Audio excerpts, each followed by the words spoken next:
My father spoke his last words on April 6th of this past year, so in 2 weeks it will be 1 year. My dad suffered a massive stroke related to complications following what should have been a routine heart stent procedure.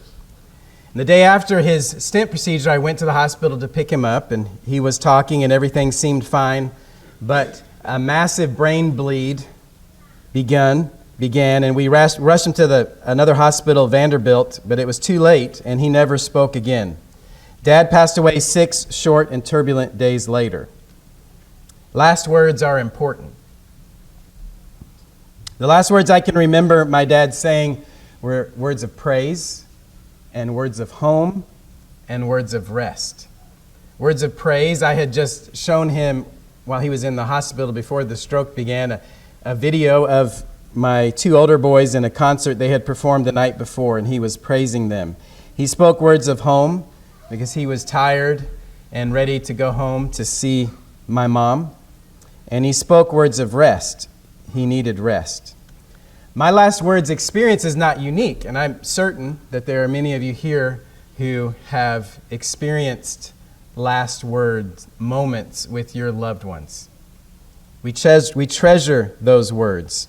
And I want you for a moment to put yourself in that experience if you've had one, or if you haven't had one, think about what that moment would be like if you were to share a few moments with your parent or your grandparent or someone you love, your spouse.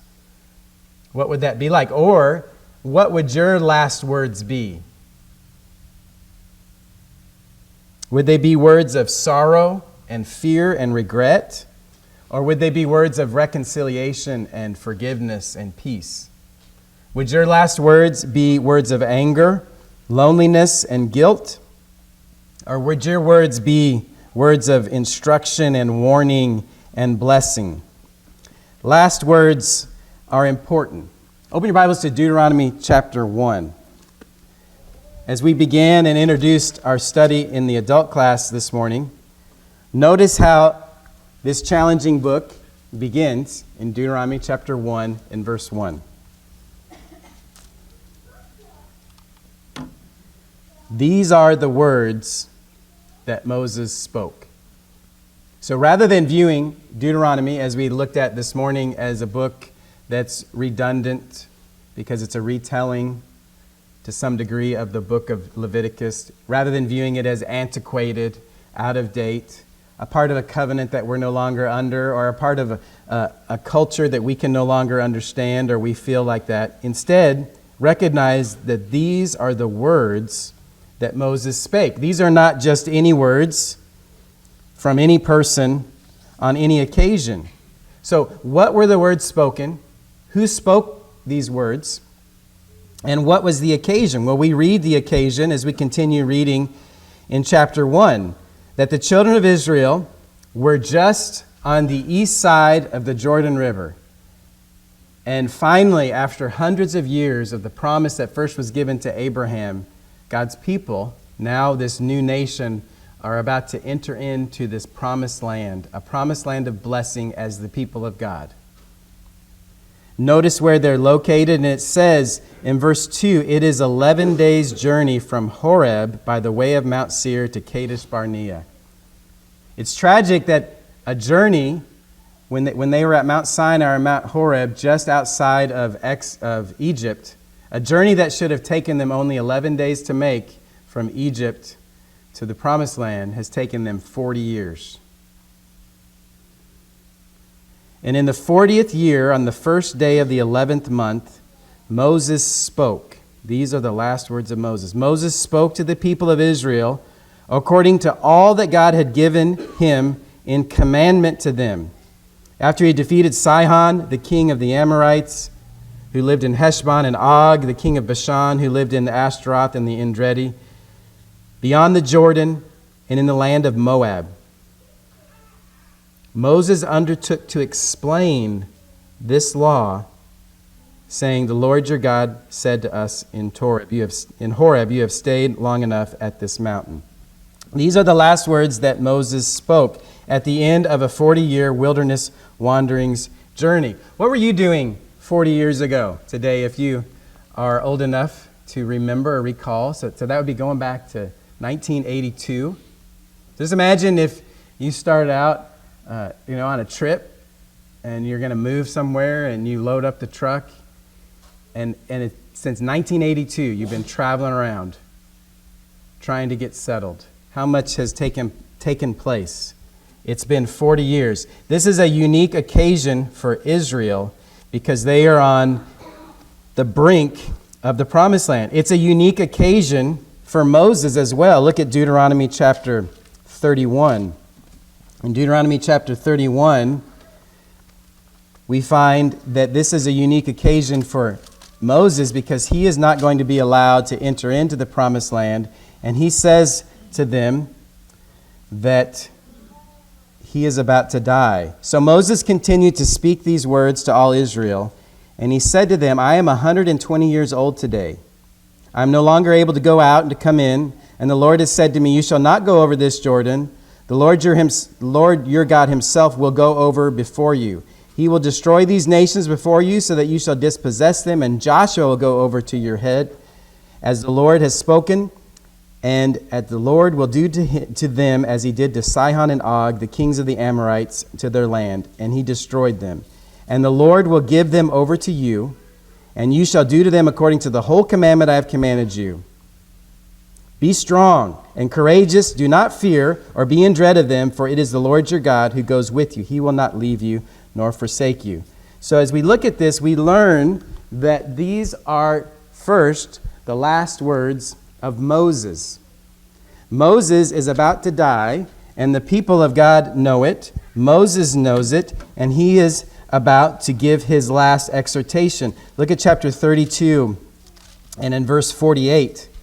In chapter 32 and verse 48, it says, this very day the Lord spoke to Moses, go up on this mountain, and he go to Mount Nebo, and that's where he was going to die. And then in chapter 34, and verses 1 through 8 tell us of that account, that he goes up on the mountain. In verse 5, he dies there and is not allowed to go in. Moses is about to die. The people of God know it. God knows it. Moses knows it. He's 120 years old. He's embattled. He is faithful and diligent, strong in spirit, but short on time, and his days are numbered. Moses is about to die. The second point we want to look at is that this is a book of last words. So view this as if you would look at somebody who is giving his final exhortation to a people, and he is talking to them, and these are last words that are spoken to a people that is a congregation made up of family. You say, well, wait a minute. Someone told me earlier today, just like, how are we going to learn about family from the book of Deuteronomy? So notice that this is a book not only about family, but it is spoken in the context of family. We look at the speaker of Deuteronomy is connected to family. The audience of Deuteronomy is made up of family. And the subject matter of the book of Deuteronomy deals with things that are connected with family. So look at the first point. The speaker was connected to family. Moses himself was a family man. Moses could not divorce himself from the fact of who he was, that he was a son. He understood what it was like to be a brother. He was a husband. He was a cousin. He was an uncle. He was a father. He was a grandfather. And Moses was like a grandfather to all of the people of Israel. The speaker of Deuteronomy was a family man, and the audience of Deuteronomy was connected to family. In chapter 1, in verse 3, we see reference to Moses speaking to the people of Israel. And in verse 3, depending on your translation, they're described as, in the Hebrew, the children of Israel. Over and over again in the book of Deuteronomy and throughout the Old Testament, God's people are called children. They're the children of God.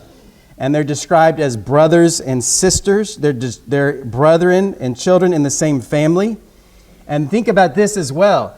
The average age of this crowd, that Moses is 120 years old, he is speaking to. The oldest people in this group would be 60, other than him and Joshua and Caleb. And so Moses is 120. So the person next closest in his age, to his age, other than Joshua and Caleb, would be half of his age, would be 60. And then the people from the previous generation that had died in the wilderness, they were 20 and up. So the oldest would be 60. And just if you average it, the average age of this crowd would be around the age of 40 or younger. So Moses is speaking to a group of people that are typically going to be 1/3 of his age.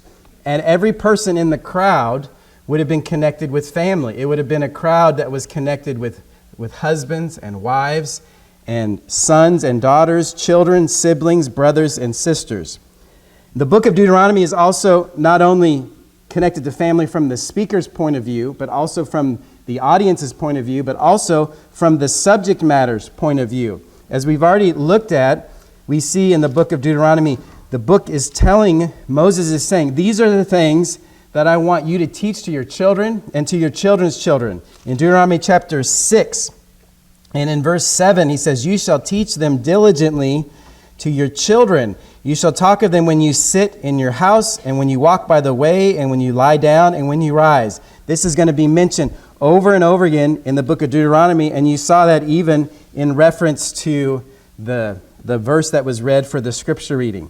And the book is filled with subject matter about faithfulness to God, about worshiping with your family, about how you interact as a family with your neighbors, about providing for your family, about food laws that you would eat with your family, the sacrifices that you would make, work laws, community laws, neighbor laws, all things that were connected with family. So here is a law that Moses is explaining to them. This is how you're going to walk out Torah in your family, and that this is important for them to apply. So the book of Deuteronomy is a book about last words. So think about it from that perspective. Moses is standing up, giving his final sermon, speech, as admonition to the people. What would you say? And it's a book that has a lot to do with family. And then our third and final point, but this is where we're going to spend all of our time, is, well, what does he say specifically about family? If you look at Deuteronomy, we find that the first 3 chapters of Deuteronomy, in the first speech, Moses goes to the past and he tells these lessons in history. And what he's going to say in this first point that I want you to get for the whole lesson is, he tells in this book about last words about family, he says to the people, do not put your family first. So how is it possible in a series about family, could that be the foundational first point? Moses is saying to this new generation, don't put your family first. And what's going to happen is he's going to explain that you are at the Jordan River, and 40 years before, there was a previous generation, and they were a faithless family. We're going to look in Hebrews chapter 3 in just a moment. They were described as a faithless generation. They had the opportunity to enter into the promised land, and they didn't. Why did they not do that? It's because they were worried about what was going to happen to their family. They put their family first, and as a result, they ended up dying in the wilderness. And so now that you are at this crossroads, he's talking to this new generation. He says, don't be like the previous generation. Put your family first, and as a result, you die in the wilderness. What you need to do is be a faithful family instead of a faithless family. Put me first, and you will, as a result, bless your family. Turn to Hebrews chapter 3, and that's the exact point that we read about in Hebrews chapter 3 as we see this contrast. It says, as we're turning there, I want you to think about where you are with your family. And you are all at different stages in your life. But don't think just because you don't have small children at home that this lesson or this series or these subject matters have anything to do with you. Every one of you are connected to some degree to family. You come from family, you have family, and you have a spiritual family that you're connected with. So this is a lesson that has a great deal of emphasis for you to pay attention to. In Hebrews chapter 3, let's look at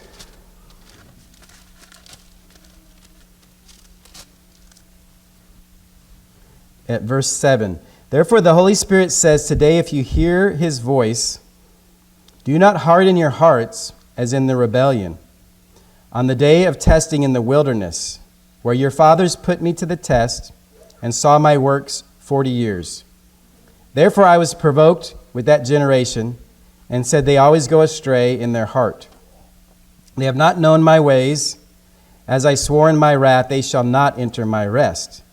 Take care, brothers, lest there be in any of you an evil, unbelieving heart, leading you to fall away from the living God.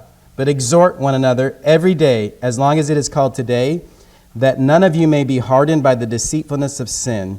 For we have come to share in Christ, if indeed we hold our original confidence firm to the end. As it is said, today, if you hear his voice, do not harden your hearts as in the rebellion. For who were those who heard and yet rebelled? Was it not all those who left Egypt, led by Moses, and with whom he was provoked for 40 years? Was it not with those who sinned, whose bodies fell in the wilderness, and to whom he did swear that they would not enter his rest, but to those who were disobedient? So we see they were unable to enter because of unbelief. So that previous generation were at the doorstep at the promised land, and they were not able to enter in because they had unbelief. They were a faithless family. Let's go into this a little bit more and find out how they did that. You are at a crossroads this morning, and you are on the brink of entering into the promised land. And this week, we're going to be looking at lessons from Deuteronomy that are going to help us make that decision. Moses is telling the people that there are going to be giants in the land, the storms are going to come, hardship and temptation will come your way, and you're going to have to make decisions about what you're going to do. Are you going to be like the faithless family who turns away from God because your priorities are wrong and you end up dying in the wilderness? Or will you march forward with courage and trust in God because you're putting him first? What kind of family are you going to have? Are you going to be an Exodus family or a conquest family? Will you draw back in doubt, or will you enter into faith? And you say, well, you know what? Of course, we are a part of the family of God. I'm here on a Sunday when the world is turning away from God. I'm going to attend the gospel meeting. We're Christians. We're members of this congregation. I've been in the family of God for my whole life, and my parents have been Christians, and my grandparents have been Christians. But you know, the people that were in the faithless family that came out of Egypt, they could have said the same thing. They could have said, we've been in the family of Abraham our whole life. Our parents, our grandparents were descendants of Abraham. We are here. We are faithful. But they were tempted when the storms came. You are at the crossroads at the banks of the Jordan River, and it doesn't matter what you've done in the past. What matters is what you're going to do now. So, as you look at your family, is your family right now a family of chaos and strife, or is it one of peace and unity? Only you know what happens behind closed doors. And are you leading your family after the will of God so that you can enter the promised land? When the storms come, will you be faithful? Is your house built on the rock? If not, what are you going to do to fix it? Is your marriage right now empty and broken? Or is it one that is built upon the love of God after the example of Christ in the church, and you are continuing to grow? Are you a glory to God, or are you a shame to God? If not, what are you going to do today to fix it? And to the young people, are you today angry and bitter, withdrawn, self-consumed, mad at your parents? Or are you engaged in the Lord's work, ready to carry the banner as a soldier of Christ? Are your children, parents, fixated on their phones, or are they fixated on Christ? Are you keeping your vows? Are you staying faithful? Are your eyes filled with pornography? Are you filled with selfishness? Or will you be a part of a family that is ready to worship, to serve God, and to do what is right? So, if we go back to the first part of Deuteronomy, let's find out what went wrong with that first generation. Look at Deuteronomy chapter 1 and in verses 21 beginning. So in the first few chapters, chapters 1 through 3, Moses gives a history lesson, and he's telling them that the problem of why the children of Israel didn't enter in the promised land is because they had their priorities wrong, and they put their family first instead of God. Deuteronomy chapter 1, and in verse 21. See, the Lord your God has set the land before you. Go up. So he's telling what happened to the first generation. Go up, take possession, as the Lord your God, the God of your fathers, has told you. Do not fear, be dismayed. Then all of you came near to me and said, let us send men before us, that they may explore the land for us and bring us word again by way which we must go up into the cities in which we shall come. And the thing seemed good to me, and so I took 12 men from you, one man from each tribe, and they turned and went up into the hill country, and it came to the valley of Eshcol and spied it out. And they took in their hands some of the fruit of the land and brought it down to us, and brought us word again and said, it is a good land that the Lord your God is giving us. Yet you would not go up, but rebelled against the command of the Lord your God, and you murmured in your tents, and said, because the Lord hated us, he has brought us out of the land of Egypt to give us to the hand of the Amorites to destroy us. Where are we going up? Our brothers have made our hearts melt, and the people are greater than taller than we, and the cities are great and fortified up to heaven.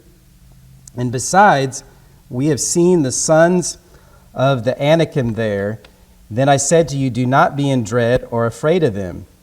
The Lord your God who goes before you will himself fight for you, just as he did for you in Egypt before your eyes, and in the wilderness where you have seen how the Lord your God carried you as a man carries his son all the way that you went until you came to this place.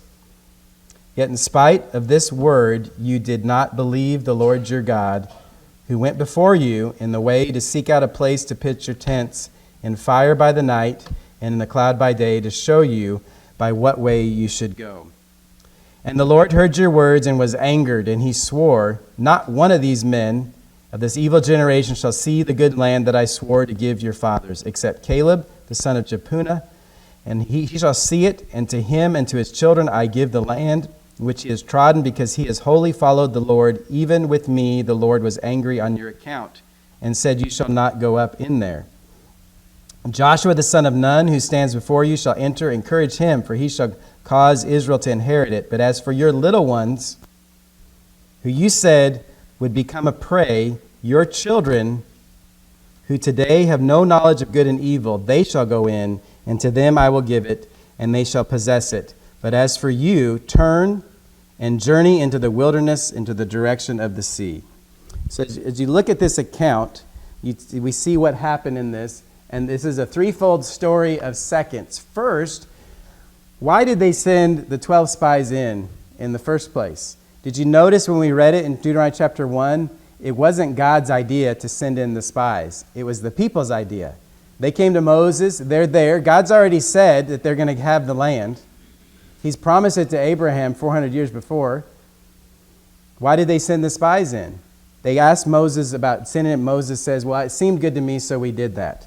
And so when I look at this, is I see the seeds, it's growing ground of doubt. They had a second guess. They said, well, let's send in some spies first, just to make sure everything's going to go according to our plan. Then the spies come back and they give their report. And we read about that also in the book of Numbers. And you have the 10 spies who have the unfaithful report and say, yeah, it's a great land, but we can't do it. There's no way. There's giants in the land. So they second guess God's promise, sending in the spies. Then they hear the report and they take a second take. They take a second look at it. And then they notice how also Deuteronomy 1 says that they complained and murmured in their tents. So what I see is they send in the spies. I hope everything's going to be like God said it. They come back and say, uh-oh, it's what we thought. They're going to be these giants in the land. We can't do this. And then it said they murmured in their tents. So I take from that then they spent the night talking with their families and said, what are we going to do? There's no way we can win.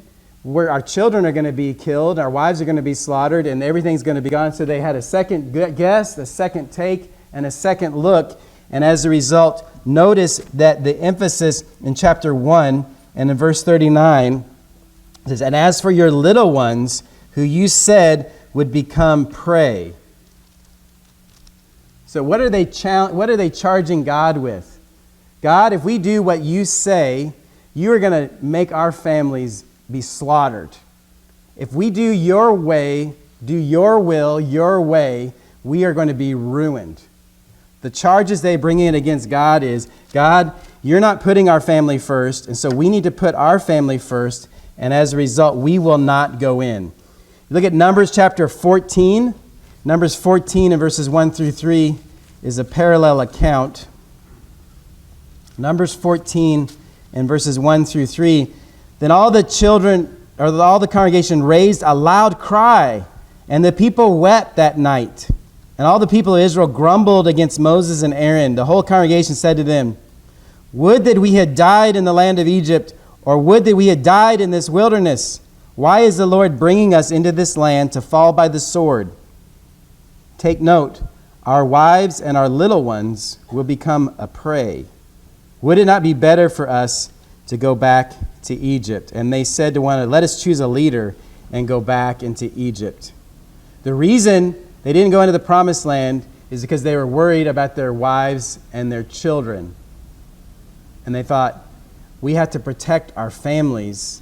And so they put their families first instead of God. And as a result, they went back into the wilderness and they died there. By putting their families first, it actually led to their death and their destruction. God said go, but they said no. God promised and they doubted. God said yes and they said no. They put their children first, and as a result, they doomed their children to watch them die and to be buried in unmarked graves, a slow death. You know, we respect our parents and our grandparents and our loved ones, and we want them to have an honorable death. What was honorable about the death of this generation? That they were trying to put their kids first, and as a result, they had to lead their children through suffering for 40 years only to see them die in unmarked graves scattered across the wilderness, to then have to come to be these orphans, to then go to the promised land later. What a shame. So there's three things as we look at this. Is if you have a family first mentality to say, I'm going to put my family first, it will bring a curse to your family. And as you look at that, when you make these points, think how this is true. They put their family first, and as a result, they cursed their family. Don't live for your family, live for God. And in living for God, that's what's best for your family. In the scriptures, when people put their family first, it brings a curse. When Israel put their wives and children first, they died in the wilderness. When Sapphira put Ananias first, they both died. When Abraham put Jezebel first, his wife was cursed and she was eaten by dogs. When Adam followed his wife into sin, he was too busy pleasing instead of leading. And as a result, his wife was cursed, he was cursed, and the whole earth was cursed. The best thing for you to do for your family, for your spouse, is to put God first, not your spouse. Don't live for your children, live for God. Putting children first is the worst thing you can do for your children. Lot had the choice when he and Abraham were disputing, their servants were disputing, and God said to Lot, you choose. And remember, Lot chose the well-watered plains of Sodom. I'm sure he said, well, I'm going to go to this fertile land. That's going to be what's best for me to provide for my family. But then he brought his family into the influence of sinful Sodom. He put his family first, and it brought a curse. And at the end of the story, he loses everything, his home, his possessions, his wife, his sons-in-law, and he is hiding in fear in a cave. Eli refused to restrain his sons, and look at how that story ended. He put his children first instead of doing what God told him to do. They were killed, the ark was captured, Israel was defeated in battle, and Eli fell over dead. If you live for your family, there will be times when you have to make a hard choice between your parents, your children, maybe even your spouse, and you have to put God first. And that's not a cruel, hateful, selfish thing for God to ask of you. It's saying, God is saying, I know what's best for your family, for your marriage, for your children, how you raise them. And if you put your children first, you put your wife first, you put your family first, we learn from this story, you bring a curse upon them. Secondly, what happens is God is to be on the throne, and when God says, enter into the promised land, and the children of Israel said no, that faithless generation, what they did, they took God and they dethroned him, they put him off of the throne, and they put their family on the throne. There's so many problems with that. When you put your family first, you're dethroning God from his rightful place, and you're putting your children or your spouse or your parents above God. You're elevating them to a place that only God deserves to be. You're insulting God by saying that his creation is more important than the Creator. And you're setting unrealistic expectations on your spouse and your children. Or college students, if you're doing this with someone you're dating and you put the person you're dating or your college friends above God, then you're putting them in a place where you're insulting God and you're putting unrealistic expectations on that girl that you're dating, saying, I'm going to just worship her and do whatever it takes to please her, and she will only certainly disappoint you because you're expecting more from her than she can provide. You're dooming them to certain failure. Don't worship your spouse as God. Worship God. Put God first. And then having this family first mentality will bring a curse to your family. It dethrones God, and then it denies them blessing. When you have these hard choices to say, am I going to put sports in front of assembling with God, assembling with the saints? I say, I want my children to be happy, so I'm going to put them first because I want them to be successful. Or I'm going to put their education first because I need to provide for them. And so you have financial standards, academic standards, athletic standards. Maybe it's social standards, and it comes to, I want my children to be popular, and it involves going to the dance or different activities or how they dress. You see how this all comes down to this point that we as parents want our children to be happy, and so we're at this crossroads. And you're going to be like the faithless generation or the faithful generation. And you say, these are some decisions that we have to make as parents that our children may not like, or my spouse may not like. What are you going to do? When you put God first, that's what blesses your family. Because when you refuse to follow what God's instruction is on all those matters, then what you're saying is that you know better, what's best for your children better than God. You're saying that I know that God's given us all this instruction, but in my circumstance, God says go, and I'm going to say no. God says yes, I'm going to say no. God says to trust me, and I'm going to doubt. You deny your family blessing. As we conclude, look at Ezra chapter 8, and in verses 21 through 23. So here is when the children of Israel are coming back from Babylonian captivity. Look at the sentiment that we read in Ezra chapter 8 and verses 21 through 23. When we trust in God, we put him first, and we may say, I may not understand the implications of all this, but I'm going to trust in God. And I'm going to do it his way. I'm going to raise my family serving God based on his principles. And this is what will bring blessing. Ezra 8:21. Then I proclaimed a fast there by the river Ahava, that we might humble ourselves before our God. Why? Because God's on the throne. He knows what's best. Humble ourselves before our God to seek from him the right way for us and for our little ones and all our possessions. For I was ashamed to request of the king an escort of soldiers and horsemen to help us against the enemy on the road, because we had spoken to the king, saying, the hand of our God is upon all those for good who seek him, but his power and his wrath are against all those who forsake him.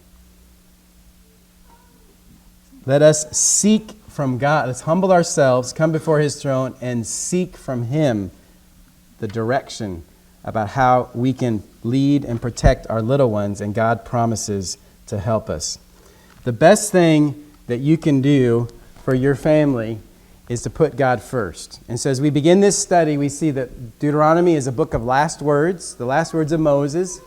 And in this book of last words, there are going to be lots of applications about family, because this is a law that you're supposed to teach to your children and to your children's children. And the first lesson that we learned this morning that we see in the first 3 chapters is this statement. Moses, as he's about to leave, what's going to happen to this new generation? Are they going to die in the wilderness too? Or will they be courageous enough to go forward? And he brings them to this decision point, and he says, learn from the past. Don't put your family first. Put God first. The best thing you can do right now, we've all stumbled, is to put God first. The best thing that Cornelius did for his family was to become a Christian. He was a good person. He feared God. He gave alms to the people. He was a good person, but he still needed Christ, and he still needed to hear words whereby he and his family would be saved. And he believed, he repented, he was baptized, he became a child of God. You may be a great person in the community. You may have a spouse that's a Christian and you're not a Christian. The best thing you can do right now is to become a Christian like Cornelius, or the Philippian jailer was a pagan, a jailer, someone who was imprisoning Christians, working for those that believed in opposition to God's will. But the best thing he did was he became a Christian. Will you become a Christian? Will you begin anew? Picture Moses, 120 years old, standing, giving his last words in Deuteronomy 31 and verse 6 says, "Be strong and of good courage. Do not fear or be afraid of them. The Lord your God, He is the one who goes with you. He will not forsake you." Put God first and listen to Him and be a child of God. What was difficult, death is difficult for everyone. But what was difficult for me with my dad is it was unexpected. I just felt like he was going to live for another 10, 20, 30 years. Very active, healthy leader and elder in the Lord's church. And it must have been difficult for Moses because he was expecting to go into the promised land, but he wasn't able to go either. But now I think about my father, and I think he has crossed over, and he has received the blessings, and he put the Lord first. And I'm thankful for his example. We are headed to that one day where we have the opportunity to enter into the promised land. Are you prepared? We learn every day about how brief life is, whatever your age is. Don't delay. This is urgent. This is life and death. Moses is saying to you, be strong and be of good courage. Put him first. Become a child of God by taking the steps that we talked about with Cornelius and the Philippian jailer. Or if you'd like to study more about how to do that, we'd be happy to do that. And if you're a Christian and you need to renew, be restored, and to begin again, to be a better leader with your family, to be a faithful Christian, do that right now as we stand and as we sing.